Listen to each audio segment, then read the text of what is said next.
hard to breathe, but that's alright. Hush.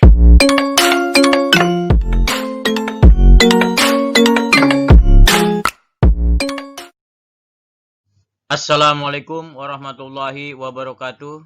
Salam sejahtera untuk kita semua.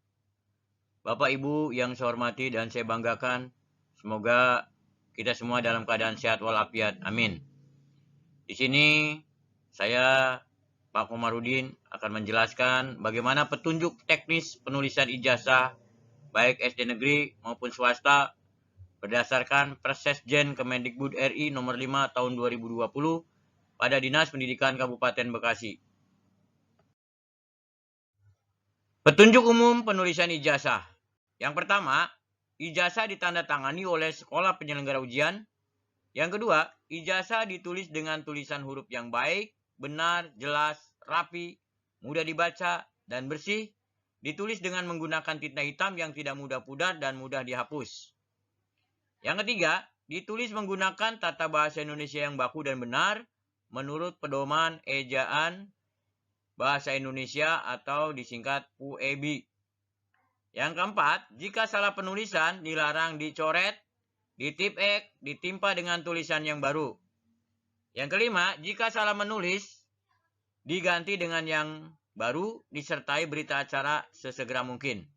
Yang keenam, jika terjadi kelebihan blanko, kembalikan ke Disdik Kabupaten Bekasi. Yang ketujuh, waspadalah.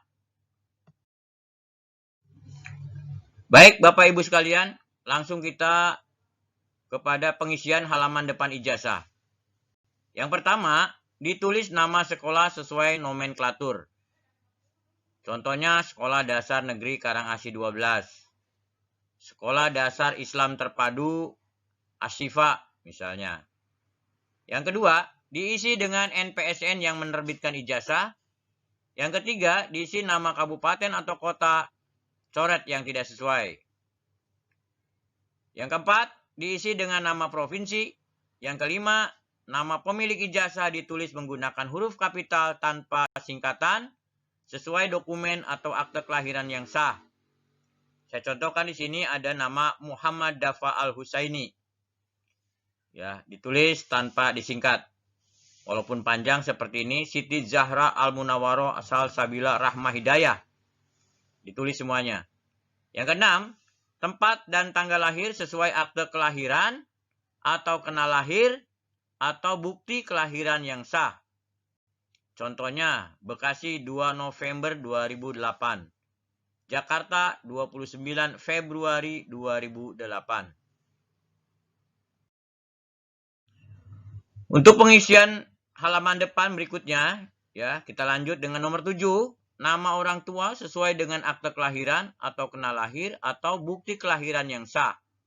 Contohnya Asep Rahmat Sanjaya. Tidak ditulis dengan huruf kapital semua tetapi seperti inilah ya. A-nya huruf besar, R-nya besar, dan S-nya besar. Yang lainnya kecil. Nomor 8.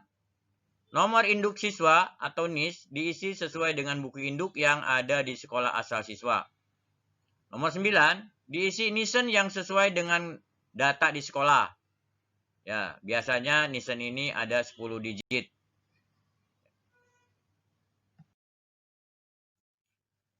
Sebelas, titi mangsa diawali nama kabupaten atau kota. 12, tanggal, bulan, dan tahun sesuai waktu kelulusan. Contohnya Bekasi 15 Juni 2020. 13, diisi nama jelas kepala sekolah. Jika kepala sekolah berstatus PLT, tidak dituliskan PLT di depan nama kepala sekolahnya. Dan diisi NIP bagi yang ASN, sedangkan yang swasta diisi strip saja. Contoh, Dr. Andes Haji Ahmad Syahroni, MM. Ya. NIP-nya tertulis di situ. Kemudian Siti Aisyah, SPD MM. Tidak ditulis, kenapa? Karena kepala sekolah swasta. Yang 14, bubukan stempel sekolah menyentuh bagian foto siswa, jangan mengena ke bagian wajah siswa.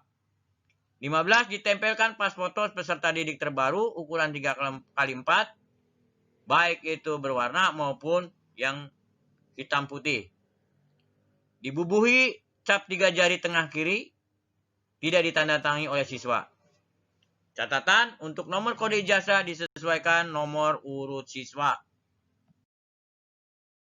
Nah, sekarang kita beralih ke pengisian halaman belakang ijazah. Yang nomor 1, nama siswa atau pemilik ijazah ditulis dengan huruf kapital. Yang kedua, nomor induk siswa nasional 10 digit. Ya. Yang ketiga, diisi nilai ujian sekolah menggunakan bilangan bulat dalam rentang 0 sampai 100. Misalnya 89, 78, 67, 90. Sedangkan rata-rata ditulis bilangan desimal sampai dengan 2 angka di belakang koma. Misalnya 89,80, 90,00, 78,80. Yang keempat, pembulatannya seperti 72,49 menjadi 72. 72,50 menjadi 73. 72,56 menjadi 73. Nah, ini untuk nilai ujian sekolah ya, bukan rata-ratanya.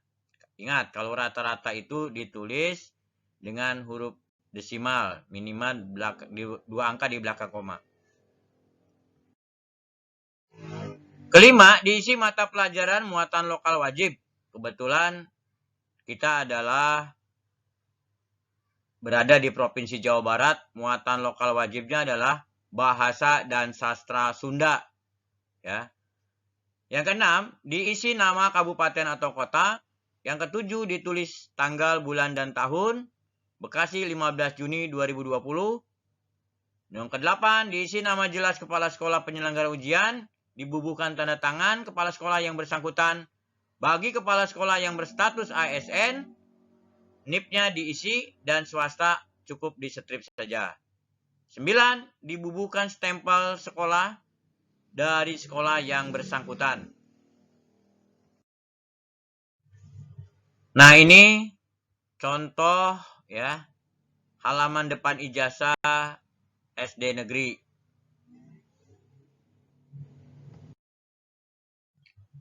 Yang ini halaman belakang ijazah SD negeri. Yang ini halaman depan ijazah SD swasta. Dan yang ini adalah halaman belakang ijazah SD swasta.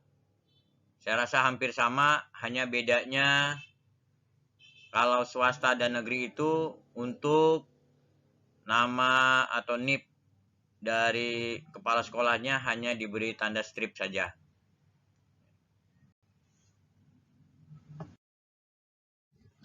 Ya, Bapak Ibu sekalian, rupanya penjelasan singkat dari saya seperti itu. Mohon maaf kalau ada kesalahan dan kekurangan. Tetap semangat. Assalamualaikum warahmatullahi wabarakatuh.